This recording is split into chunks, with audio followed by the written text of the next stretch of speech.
குடும்பங்களோடு சுவைத்து மகிழ வருகை தாருங்கள் நிக்கா பிரியாணி. சேலம், தஞ்சாவூர், விக்கிரவாண்டி மற்றும் உளுந்தூர்பேட்டையில். மிக விரைவில் சென்னையிலும். சிம்புதேவன் இயக்கத்தில் காமெடி கிங் யோகி பாபு நடிப்பில் போட் வெற்றி நடை போடுகிறது.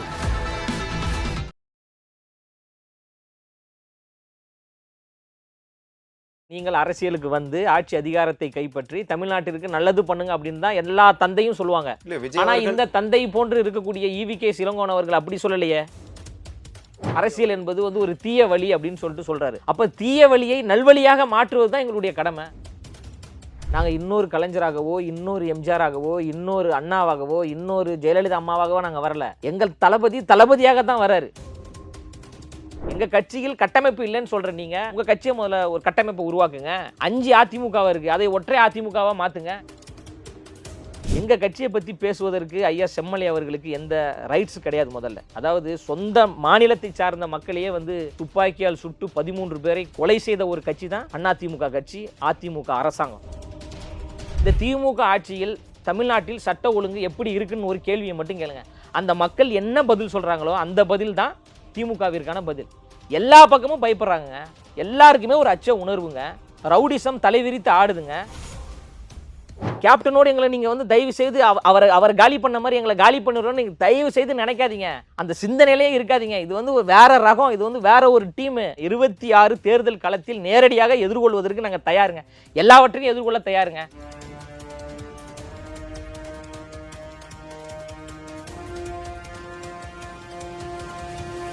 ஐபிசி தமிழ் நேயர்களுக்கு வணக்கம். இன்று நம்முடன் இணைந்திருக்கும் சிறப்பு விருந்தினர் தமிழக வெற்றி கழகத்தின் மாநில செய்தி தொடர்பாளர் திரு லயலோமணி அவர்கள். வணக்கம் சார். வணக்கம். ஈவி.கே. இளங்கோவன் காங்கிரஸை சேர்ந்த நபர் வந்து ஒரு பேட்டியில் சொல்லும்போது விஜய் அவர்கள் கட்சி தொடங்க தேவையில்லைன்னு இப்போ ஒரு பேட்டி கொடுத்துருந்தாங்க. அதுக்கு நீ கடுமையாக ட்விட்டரில் வந்து ஒரு பதிவு பண்ணியிருந்தீங்க. அவருடைய கருத்துக்கு உங்களுடைய பதில் என்ன சார்? இல்லை, அவர் ஐயா ஈவி.கே. இளங்கோவன் அவர்கள் வந்து மூத்த தலைவர், மத்திய மந்திரியாக இருந்திருக்கிறாங்க. இப்போ வந்து சட்டமன்ற உறுப்பினராக இருக்கிறாங்க. ஒரு நீண்ட நெடிய அனுபவம் கொண்டவர் ஐயா ஈவி.கே. இளங்கோவன் அவர்கள். அண்மையில் அவருடைய அந்த பேட்டியை பார்த்தேன். அந்த பேட்டி என்பது அன்பாக கொடுக்கக்கூடிய பேட்டி மாதிரி தெரியல. அது வந்து ஒரு வன்மத்தின் வெளிப்பாடாக தான் பார்க்க முடிஞ்சிச்சு. அது ரொம்ப ஒரு அன்பாக சொல்கிறேன், தளபதி அவர்கள் வந்து அரசியலுக்கு வர வேணாம் அப்படின்னு சொல்லிட்டு அவர் சொல்கிறாரு. ஏன் அவர் சொல்லணும்? என்ன தேவை இருக்குது? சொல்ல வேண்டிய தேவை இருக்குது. இல்லை, ஒரு தந்தை போல நான் ஒரு அன்பா சொல்கிறேன் அப்படின்னு சொல்கிறார். தந்தை போல நீங்கள் சொல்ல வேண்டியது இல்லைங்க. தந்தை வந்து என்ன சொல்லணும்னா, விஜய் அவர்கள் நீங்கள் அரசியலுக்கு வரீங்க, வாங்க, உங்களுடைய கொள்கைகள் நல்லா இருக்குது, உங்களுடைய கோட்பாடுகள் நல்லா இருக்குது, உங்களுடைய செயல்பாடுகள் நல்லா இருக்குது, தமிழ்நாடு முழுவதும் வந்து நற்பணி மன்றத்தை வைத்து நீங்கள் உதவி செஞ்சுக்கிட்டு இருக்கீங்க, இதெல்லாம் ரொம்ப ஆக்கப்பூர்வமாக இருக்குது. நீங்கள் அரசியலுக்கு வந்து ஆட்சி அதிகாரத்தை கைப்பற்றி தமிழ்நாட்டிற்கு நல்லது பண்ணுங்க அப்படின்னு தான் எல்லா தந்தையும் சொல்லுவாங்க. ஆனால் இந்த தந்தை போன்று இருக்கக்கூடிய ஈவி.கே. இளங்கோவன் அவர்கள் அப்படி சொல்லலையே.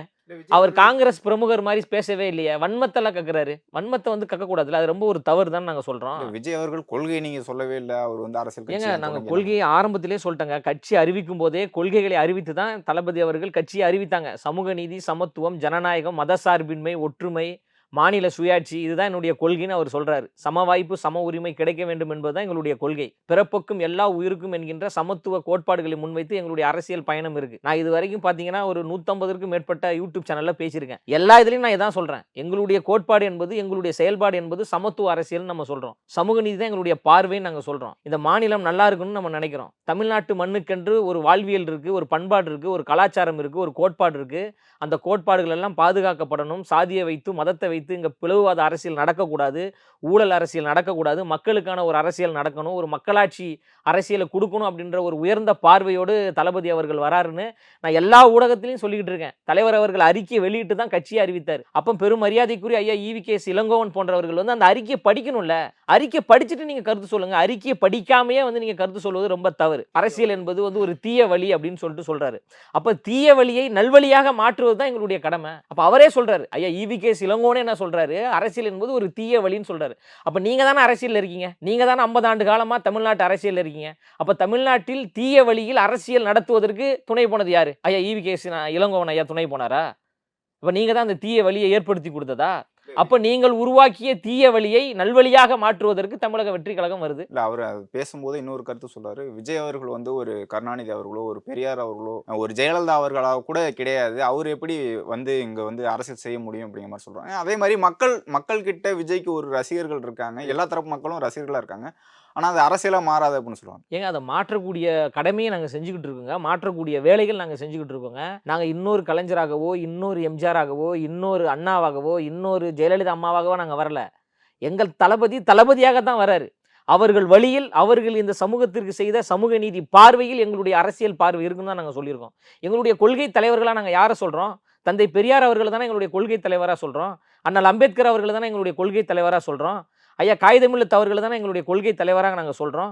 இந்த தலைவர்கள் எல்லாம் யாரு? இந்த மண்ணுக்காக, மக்களுக்காக, சமத்துவத்திற்காக, சமூக நீதிக்காக, ஜனநாயகத்திற்காக போராடிய தலைவர்கள் தானே. அந்த வழியில் தானே நாங்கள் வரோம். அப்போ வந்து நீங்கள் எங்களை அரசியலுக்கு வராதீங்க அப்படின்னு நீங்கள் எப்படி சொல்லலாம்? அந்த சொல்வதற்கான உரிமை உங்களுக்கு யாரு கொடுத்தா? இந்தியா என்பது ஒரு ஜனநாயக நாடுங்க.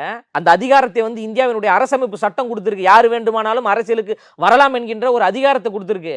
அந்த அதிகாரத்தை பயன்படுத்தி எங்கள் தலைவர் அவர்கள், தளபதி அவர்கள் தமிழ்நாட்டு மக்களுக்கு ஒரு நல்ல ஆட்சியை கொடுக்க வேண்டும். குடும்ப ஆட்சியை வீழ்த்தி, ஊழல் ஆட்சியை வீழ்த்தி, சர்வதிகார ஆட்சியை வீழ்த்தி, மன்னராட்சி நடைமுறையில் இருக்கக்கூடிய ஆட்சியை வீழ்த்தி மக்களுக்கான ஒரு மக்களாட்சியை கொடுக்க வேண்டும் என்பதுதான் எங்க தளபதி அவர்களுடைய ஒரு உயர்ந்த நோக்கமாகவும் ஒரு பார்வையாக இருக்கு.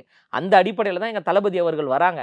அப்ப எங்க தளபதி அவர்கள் அரசியலுக்கு வரும்போது தமிழ்நாட்டில் இருக்கின்ற மக்கள் தாயுள்ளத்தோடு, அன்புள்ளத்தோடு, நேசத்தோடு வரவேற்கிறாங்க. இதை பொறுத்து கொள்ள முடியாதவர்கள் தான் இது போன்ற வன்மத்தை ஊடகத்தில் உட்கார்ந்து கக்கி கொண்டு இருக்கிறாங்க. அது எல்லாம் வந்து மக்கள் மன்றத்தில் அது எப்படி பிரதிபலிக்குமோ அந்த பிரதிபலிப்பை நாங்கள் ஏற்படுத்துவோம். விஜய் அவர்களை ரொம்ப பிடிக்கும், அவரோட நடிப்பு பிடிக்கும், மக்கள் வந்து படத்தை வந்து பார்ப்பாங்க, அவங்கள ரசிப்பாங்க. ஆனா அவர் அரசியலுக்கு வரும்போது அந்த அரசியலை ஏற்றுக்கொள்ள மாட்டாங்கன்னு சொல்றாங்க. இல்லை, ஏற்றுக்கொள்ள மாட்டாங்கன்னு சொல்றதுக்கு அவர் யாருன்னு தான் என்னுடைய கேள்விங்க. மக்கள் எங்களை ஏற்றுக்கொண்டாங்க, மக்கள் எங்களை அங்கீகரிக்கிறாங்க. 234 தொகுதிகளிலும் எங்களுக்கான தொண்டர் படைகள் இருக்கிறது, தோழர்கள் இருக்கிறாங்க, மக்கள் வரவேற்கிறாங்க. கட்சி லட்சக்கணக்கான உறுப்பினர்கள் குடும்பம் குடும்பமாக எங்க கட்சியில ஏன் உறுப்பினராக இணையணும்? ஆதரவு இல்லைன்னா ஏன் இணையணும்? மிக திரளான ஆதரவு இருக்கு, தமிழ்நாடு முழுவதும் ஆதரவு இருக்கு. மிகப்பெரிய ஒரு ஆட்சி மாற்றத்தை உருவாக்க வேண்டும் என்று நினைக்கிறாங்க. அந்த அடிப்படையில் மக்கள் வரவேற்கிறாங்க. அந்த வரவேற்பை பார்த்து பொறுத்து கொள்ள முடியாதவர்கள் சமூக ஊடகத்தில் உட்கார்ந்து கொண்டு பேசி கொண்டிருக்காங்க. இல்லை, இப்போ நீங்கள் கட்டமைப்புன்னு சொன்னீங்க. இப்போ அதிமுகவை சேர்ந்த செம்மலை அவர்கள் என்ன சொல்கிறாங்கன்னா, விஜய் அவர்கள் புதிதாக கட்சி தொடங்குறாங்க, அவங்க கட்டமைப்பே இல்லை, அவர் எப்படி அரசியல் வெற்றி பெறுவார் அப்படின்னு சொல்கிறாங்க. தமிழக வெற்றி கழகத்தில் கட்டமைப்பே இல்லைன்னு சொல்கிறாங்க. ஐயா செம்மலை அவர்களும் ஒரு மூத்த அரசியல் தலைவர். அவரும் தமிழ்நாடு அமைச்சரவையில் அமைச்சராக இருந்திருக்கிறாரு. தற்காலிகமாக வந்து சபாநாயகரெல்லாம் இருந்திருக்கிறார் அந்த காலகட்டத்தில். இது போன்ற மூத்த அரசியல் தலைவர்கள் எல்லாம் ஏன் வந்து ஒரு குழப்பத்தில் பேசுகிறாங்க, எங்களை பார்த்து ஏன் பயப்படுறாங்கன்னே தெரியல. நாங்கள் ஒரு ஜனநாயக பூர்வமான ஒரு அரசியல் கட்சியை முன்னெடுத்து வரோம், மக்களுக்கு நல்லது செய்யணுன்ற ஒரு உயர்ந்த பார்வையோடு வரோம். அப்படி இருக்கும் பொழுது எங்களை வந்து நீங்கள் வரவேற்கணும். ஒரு மாற்று அரசியலை நோக்கி நீங்கள் வரீங்க, கண்டிப்பாக மாற்றத்தை உருவாக்குங்க, உங்களை நாங்கள் வரவேற்கணும் அப்படின்னு தான் சொல்லணுமே தவிர, எங்களிடம் வந்து கட்டமைப்பு இல்லை அப்படின்னு அவர் சொல்றது சிரிப்பாக வருது. அம்மையார் ஜெயலலிதா அவர்கள் ஒரு பொதுக்கூட்டத்தில் பேசுகிறாங்க, அதிமுக என்கின்ற அந்த இரும்பு கோட்டையை வீழ்த்துவதற்கு கண்ணு கட்டிய தூரம் வரை எதிரிகளே இல்லை அப்படின்னு சொன்னாங்க. அந்த அம்மா வந்து தவறா சொல்லிட்டாங்கன்னு நினைக்கிறேன். கண்ணு கட்டிய தூரம் வரையில பக்கத்திலேயே எதிரிகள்லாம் இருந்து ஒரு அதிமுகன்ற கட்சி வந்து இப்ப 5 அதிமுக கட்சியா இருக்கு. இல்ல, இப்ப எடப்பாடி அவர்கள்ட்ட தானே இருக்குது கட்சி. 5 அதிமுக இருக்குங்க. எடப்பாடி அவர்களிடம் கட்சி இருந்தாலும் கூட அவங்களுக்கு தொடர் தோல்விகள் வந்திருக்குல்ல. தொடர்ந்து ஒரு 10 தோல்விகளை அவங்க எதிர்கொண்டு இருக்காங்க. மக்கள் அங்கீகரிக்காம இருக்கிறாங்க.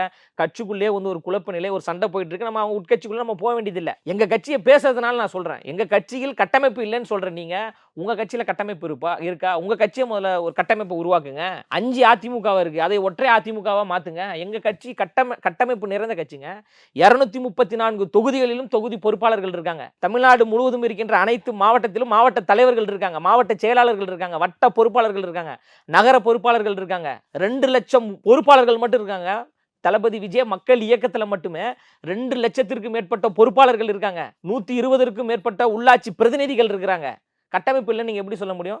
மாணவர் அணி இருக்கு, மீனவர் அணி இருக்கு, இளைஞர் அணி இருக்கு, விவசாயிகள் அணி இருக்கு, வழக்கறிஞர் அணிகள் இருக்கு, மகளிர் அணி இருக்கு, தொழிலாளர்கள் அணி இருக்கு. பல அணிகளை உருவாக்கி திமுக அதிமுகவிற்கு இணையான ஒரு கட்டமைப்போடு எங்களுடைய அரசியல் கட்சி பயணம் வந்திருக்கு. கட்டமைப்பு இல்லைன்னு நீங்க எப்படி சொல்ல முடியும்? இப்ப தமிழக வெற்றி கழகத்துல வந்து 30 அணிகள் உருவாக்க போறதாகவும், அதே மாதிரி 2 லட்சம் நிர்வாகிகள் வந்து உருவாக்க போறதா சொல்லியிருந்தாங்க. கட்சிக்குள்ள மோதல்கள் இருக்கா? எனக்கு வந்து பதவி வேணும் அப்படிங்கிற மாதிரி மோதல்கள் இருக்கு, அதனாலதான் இந்த மாதிரியான புதிதாக கொண்டு வராங்களா தமிழக வெற்றி? தளபதி அவர்கள் அறிக்கையை வெளியிடும் போதே சம வாய்ப்பு சம உரிமை என்கின்ற ஒரு உயர்ந்த பார்வையோடு, ஒரு உயர்ந்த நோக்கத்தோடு அந்த அறிக்கையை வெளியிட்டு இருந்தாங்க. உட்கட்சி பிரச்சனைகள் எதுவுமே கிடையாது, போட்டி பொறாமைகள் எதுவுமே கிடையாது. நம்ம வந்து மற்றும் ஒரு அரசியல் கட்சியாக வந்திருந்தா இந்த பிரச்சனைகள்லாம் வரும். நம்ம வந்து மாற்றத்தை ஏற்படுத்தக்கூடிய ஒரு அரசியல் கட்சியாக வரும். அரசியல் என்பது வியாபாரம் கிடையாது. அரசியல் என்பது ஒரு தொழில் கிடையாது. அரசியல் என்பது மக்கள் பணி, மக்களுக்கு சேவை செய்யணும், தமிழ்நாட்டை வந்து ஒரு வளர்ச்சி பாதையில் கொண்டு போய் சேர்க்க வேண்டும் என்கின்ற ஒரு உயர்ந்த பார்வையோடு வருவதனால இங்கு இருக்கின்ற தோழர்கள் எல்லாம் ஒரு குடும்பமாக இணைந்து கொண்டு தமிழ்நாடு வந்து ஒரு தீய சக்திகளுடைய கைகளில் இருக்கு, அதிலிருந்து மீட்டெடுக்க வேண்டும் என்கின்ற ஒரு உயர்ந்த நோக்கத்தோடு நம்ம அரசியல் பணியில் இருக்கிறதுனால இது போன்ற சண்டைகள் சச்சரவுகள் எதுவுமே கிடையாது.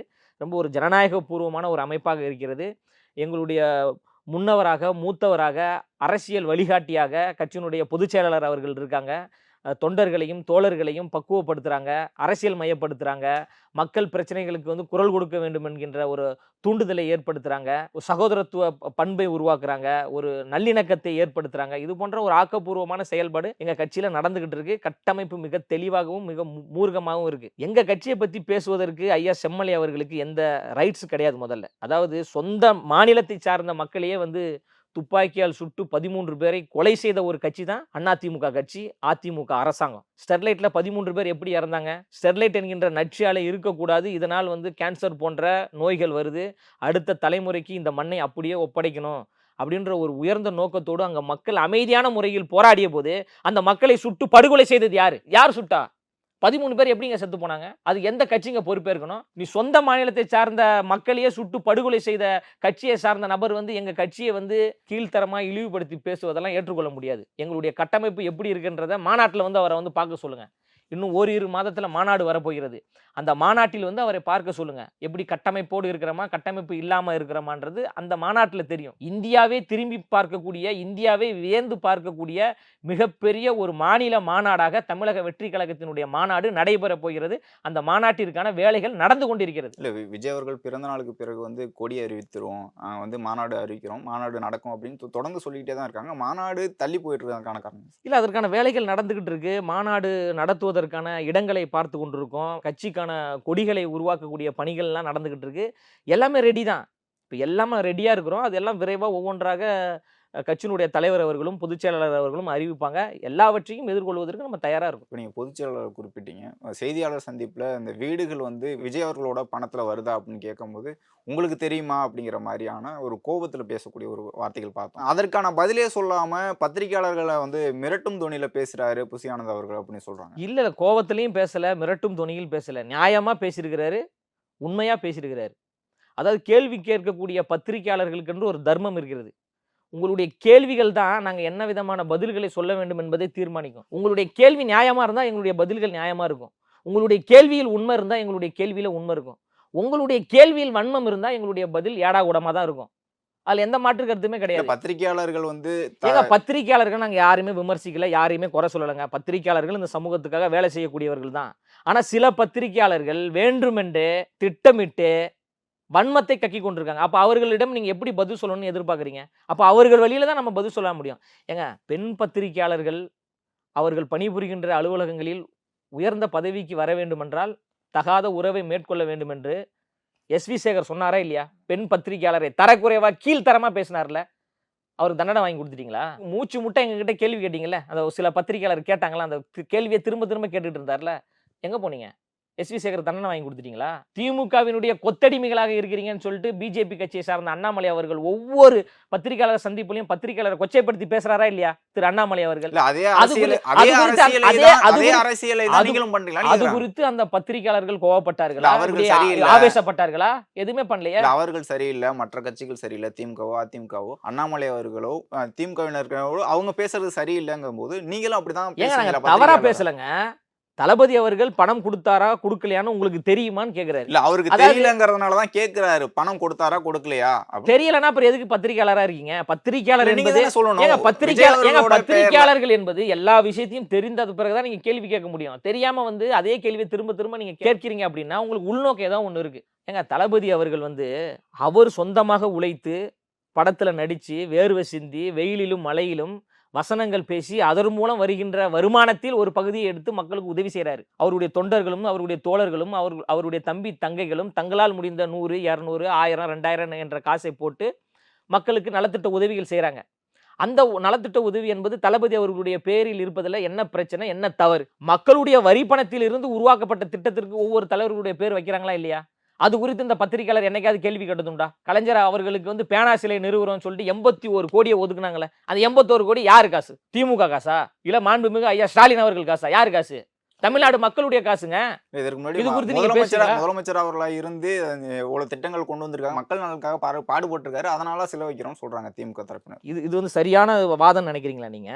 தவறுங்க. அது உங்க பணத்துல வைங்க, உங்க காசை எடுத்து நீங்க உங்க என்ன வேணாலும் செஞ்சுட்டு உங்க பேரை வைங்க.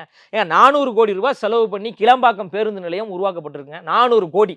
அந்த 400 கோடி யாரு காசு? மக்களுடைய வரி பணம். அன்றாடம் காட்சிகள், தினக்கூலிகள் கஷ்டப்பட்டு கல்லுடைச்சு வேர்வை சிந்தி உழைத்த அந்த காசை தான் வந்து அரசுக்கு வரியா நம்ம கொடுக்குறோம். அந்த வரி காசுல தான் அரசு இயங்குது. அந்த காசை வைத்து ஒரு நலத்திட்ட உதவிகள் செய்றீங்க, ஒரு நலத்திட்டத்தை உருவாக்குறீங்கன்னா அந்த உருவாக்கத்துக்கு நீங்க எப்படி அவருடைய பேர் வைக்கணும்? யாராவது பத்திரிகையாளர் நீங்க கேட்டீங்களா? அவர்கள் தரப்புல இருந்து கலைஞருங்கிறது பொது பெயர்னு சொல்றாங்க. கலைஞர்னா யாரு சொல்லுவாங்க தமிழ்நாட்டுல? சொல்லுங்க. கலைஞர்னா பொது பெயர்னு சொல்றாங்க.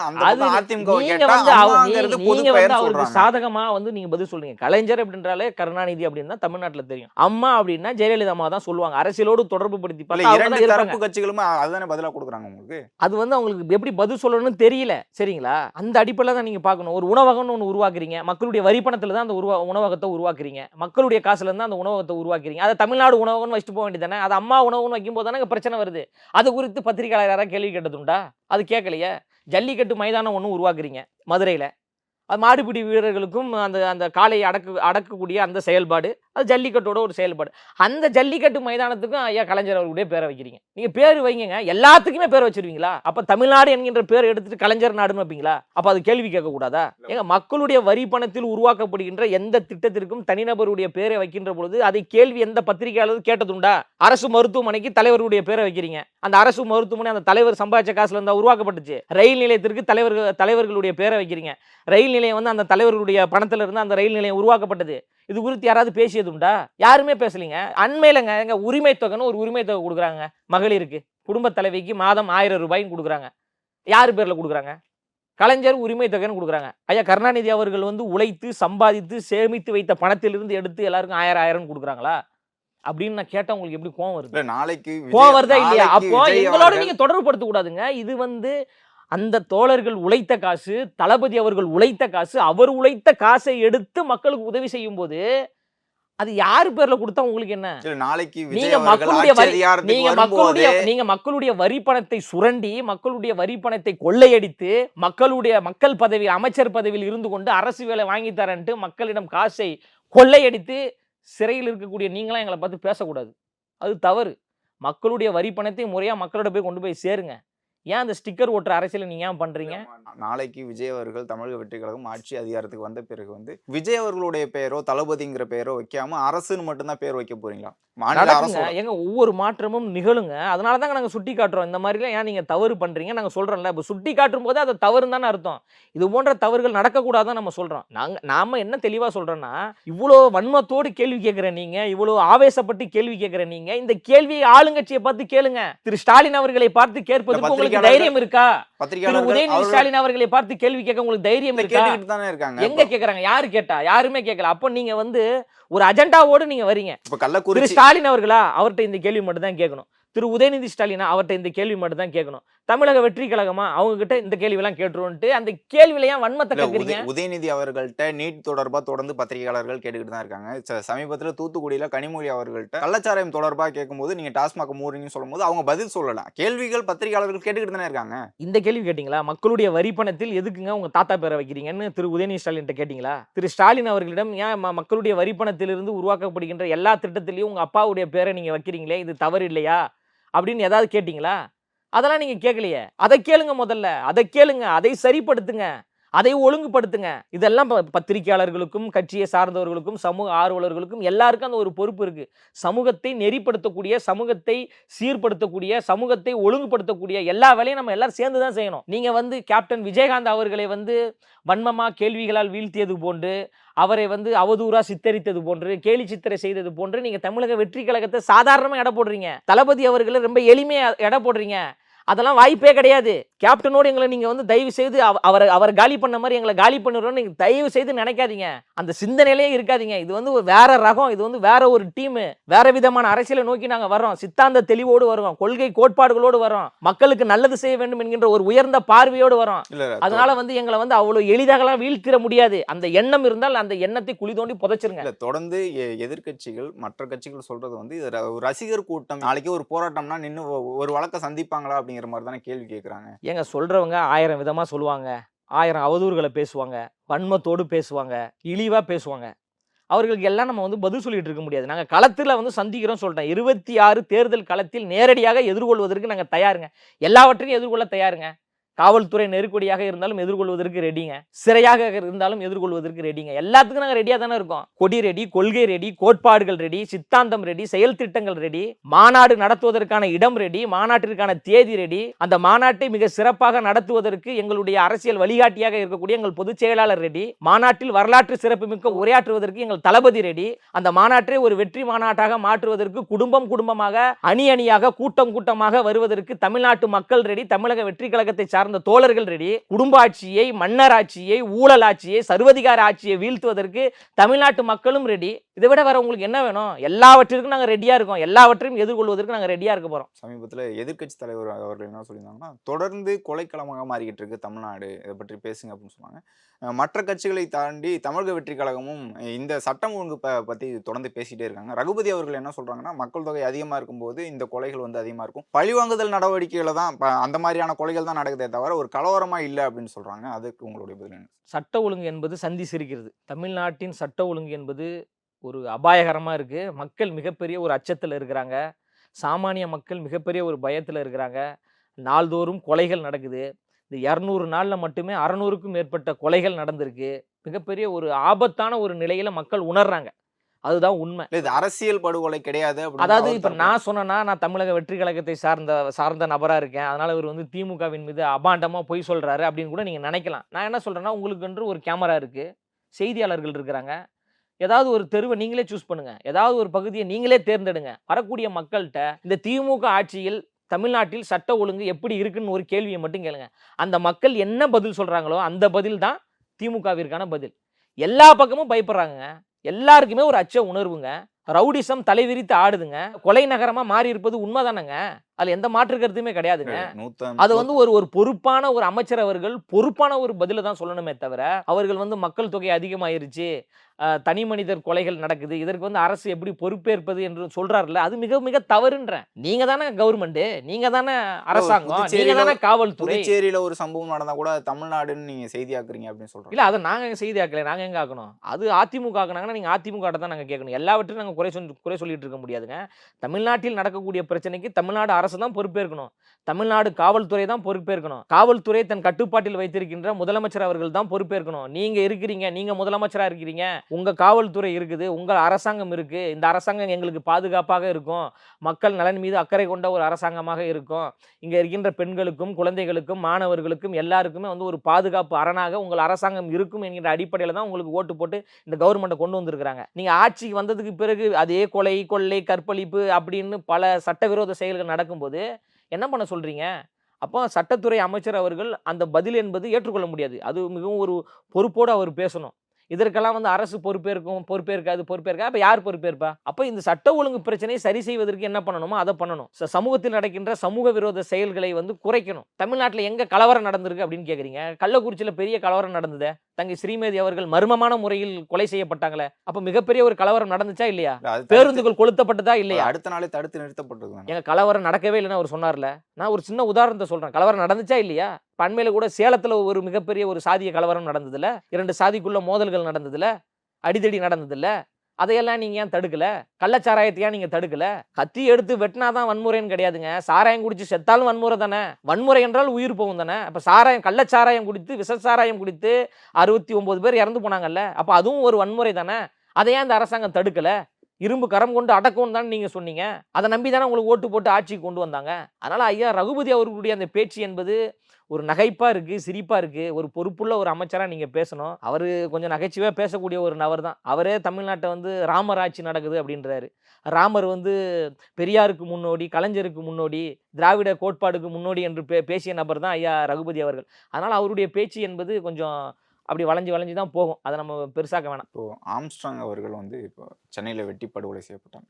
அவருடைய குடும்பத்துக்கு ஆறுதல் சொல்றதுக்கு தமிழக வெற்றி கழகத்திலேருந்து போய் பார்க்க போறாங்க அப்படிங்கிற மாதிரி தகவல்கள் வந்திருக்கு. அதை பற்றி சொல்லுங்க. ஆனால் ஆம்ஸ்ட்ராங் அவர்களுடைய அந்த கொலை என்பது ஏற்றுக்கொள்ளவே முடியாது. மிகப்பெரிய ஒரு வருத்தத்தை ஏற்படுத்துது. ஒரு தேசிய கட்சியினுடைய ஒரு மாநில தலைவர், நல்ல ஒரு சமூக நீதி சிந்தனை கொண்டவர், ஒரு சமத்துவ பார்வை கொண்டவர், நிறைய இளைஞர்களை வந்து வழக்கறிஞராக உருவாக்கியிருக்கிறாரு. அரசியல் பார்வை கொண்ட ஒரு நபர் தான் அண்ணன் ஆம்ஸ்ட்ராங் அவர்கள். அவர் வந்து இந்த மர்மமான முறையில் வெட்டி படுகொலை செய்யப்பட்டு 20 பேர் கைது செய்யப்பட்டிருக்காங்க.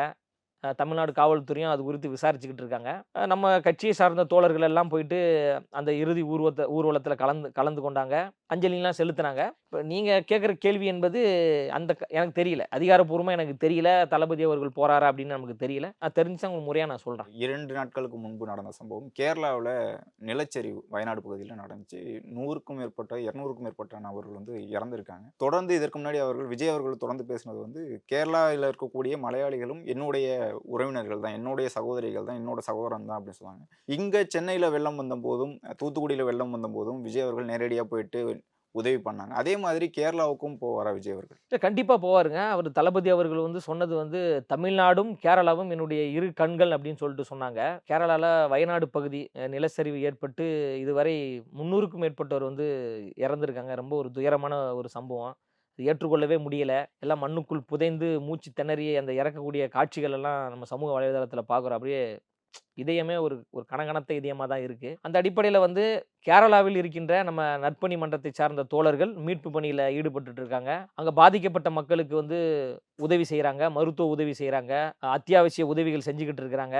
தமிழ்நாட்டை சார்ந்த தமிழக வெற்றி கழகத்தை சார்ந்த தோழர்கள் வந்து இங்கிருந்து பொருட்களை எல்லாம் தயார் செய்து கேரளாவுக்கு கொண்டு போய் சேர்த்துக்கிட்டு இருக்கிறாங்க. நம்ம கட்சியை சார்ந்த மருத்துவ குழுவும் கேரளாவுக்கு செல்கிறது. தளபதி அவர்கள் நாள்தோறும் கேரளாவில் இருக்கின்ற நிர்வாகிகளோடு தொடர்பு கொண்டு பேசி வராரு, பொருளாதார உதவிகள் செய்து வராரு. என்ன உதவினாலும் எந்த நேரத்திலும் வந்து என்னை தொடர்பு கொள்ளுங்க, நான் கண்டிப்பாக செய்கிறேன் அப்படின்னு சொல்லிட்டு சொல்லியிருக்கிறாங்க. இப்போ கேரளாவில் வந்து சூழல் இயல்பு நிலைக்கு இன்னும் மாறலை. கேரளாவினுடைய முதலமைச்சர் ஐயா பினராயி விஜயன் அவர்களே யாரும் வராதிங்க, இன்னும் சரியான சூழலாக இங்கே மாறலை, மிகப்பெரிய ஒரு நெருக்கடியான ஒரு நிலையில தான் இருக்கிறோம் அப்படின்னு சொல்லிட்டு சிஎம் சொல்லியிருக்கிறாங்க. இன்னும் அங்கே மழை பெய்து கொண்டு தான் இருக்குது, மண் சரிவு ஏற்பட்டு கொண்டு தான் இருக்குது. புதைந்த அந்த உடல்களை வந்து மீட்டு எடுக்க முடியாத ஒரு இக்கட்டான ஒரு சூழலில் இருக்கிறாங்க. அப்போ இதெல்லாம் சரியான பிறகு, சூழல் மாறிய பிறகு தளபதி அவர்கள் நேரடியாக சென்று அங்கே பாதிக்கப்பட்ட மக்களை பார்த்து ஆறுதல் படுத்துவார். ஏன்னா தலைவர் அவர்கள் தொடர்ந்து பாதிக்கப்பட்ட மக்களின் பக்கம் நிற்கக்கூடியவர், ஏழை எளிய ஒடுக்கப்பட்ட மக்களின் பக்கம் நிற்கக்கூடியவர். அதாவது மனித உயிர்கள் எங்கெல்லாம் வந்து இயற்கை ரீதியாக வந்து நடக்கிறதோ அங்கெல்லாம் போவார். இப்போ சுனாமி பேரிடர் நடக்கும்போது பாதிக்கப்பட்ட மக்களை போய் சந்தித்தார். இந்த கள்ளக்குறிச்சியில் வந்து கள்ளச்சாராயம் குடித்து இறந்த அந்த அவர்களையும் நேரில் போய் பார்த்தாரு. நெல்லையில் வந்து மிகப்பெரிய வெள்ளப்பேரிடர் ஏற்படுகின்ற பொழுது பாதிக்கப்பட்ட மக்களை போய் சந்திச்சாரு. இது போன்று பாதிக்கப்பட்ட மக்களை சந்திக்கக்கூடியவர் தான் எங்கள் தலைவர் அவர்கள். அதனால விரைவாக வந்து அவர் கேரளா செல்வார், பாதிக்கப்பட்ட மக்களை பார்ப்பார். அவரால் முடிந்த ஒரு இழப்பீட்டு தொகையை வந்து தளபதி அவர்கள் கொடுப்பார். இவ்வளவு நேரம் உங்களுடைய நேரத்தை ஒதுக்கி உங்களுடைய கருத்துக்களை தெரிவித்ததுக்கு மிக்க நன்றி. குடும்பங்களோடு சுவைத்து மகிழ வருகை தாருங்கள் நிக்கா பிரியாணி. சேலம், தஞ்சாவூர், விக்கிரவாண்டி மற்றும் உளுந்தூர்பேட்டையில். மிக விரைவில் சென்னையிலும். சிம்புதேவன் இயக்கத்தில் காமெடி கிங் யோகி பாபு நடிப்பில் போட் வெற்றி நடை போடுகிறது.